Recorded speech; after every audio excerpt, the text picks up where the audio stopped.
Kulipokucha, Yesu alisimama ufuoni, walakini wanafunzi hawakujua ni Yesu. Kauliza, mna kitoweo? La, litupeni jarife upande wa kuume. Wala wasingeweza kulivuta tena, yalikuwa makusudi ili wawepo pale. Hata asubuhi kulipokucha, Yesu alisimama ufuoni, walakini wanafunzi hawakujua ni Yesu. Kauliza, mna kitoweo? La, litupeni jarife upande wa kuume. Wala wasingeweza kulivuta tena, yalikuwa makusudi ili wawepo pale. Yesu anajidhihirisha kukufanikisha kwa njia tofauti na zile ufikiriazo. Jina lake litukuze, tofauti na kanuni za kibinadamu.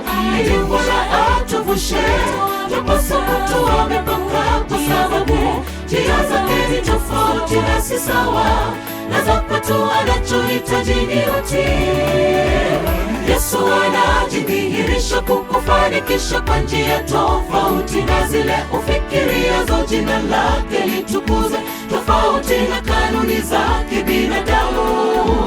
Ili Bwana atuvushe, tupaswa kutoa mipaka, kwa sababu njia zake ni tofauti na si sawa na za kwetu. Anachohitaji ni utii.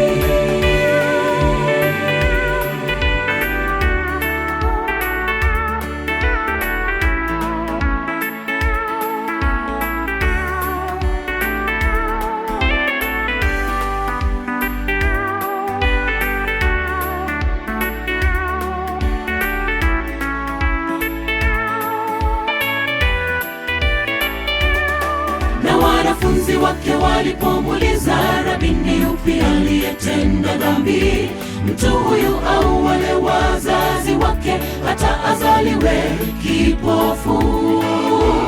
La, huyo hakutenda dhambi wala wazazi wake, bali kazi za Mungu zidhihirisha. Yesu akampaka kipofu tope za macho.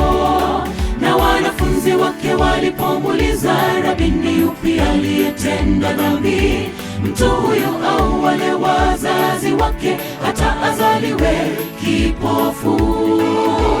La, huyo hakutenda dhambi wala wazazi wake, bali kazi za Mungu zidhihirisha. Yesu akampaka kipofu tope za macho. Yesu anajidhihirisha kukufanikisha kwa njia tofauti na zile ufikiriazo. Jina lake litukuze, tofauti na kanuni za kibinadamu. Ili Bwana atuvushe, tupaswa kutoa mipaka, kwa sababu njia zake ni tofauti na si sawa na za kwetu. Anachohitaji ni utii. Yesu anajidhihirisha kukufanikisha kwa njia tofauti na zile ufikiriazo. Jina lake litukuze, tofauti na kanuni za kibinadamu.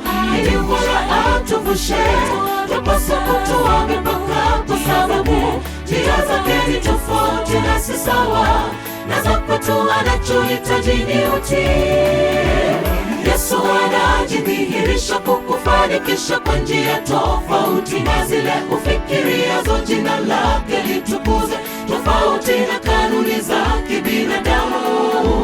Ili Bwana atuvushe, tupaswa kutoa mipaka, kwa sababu njia zake ni tofauti na si sawa na za kwetu. Anachohitaji ni utii.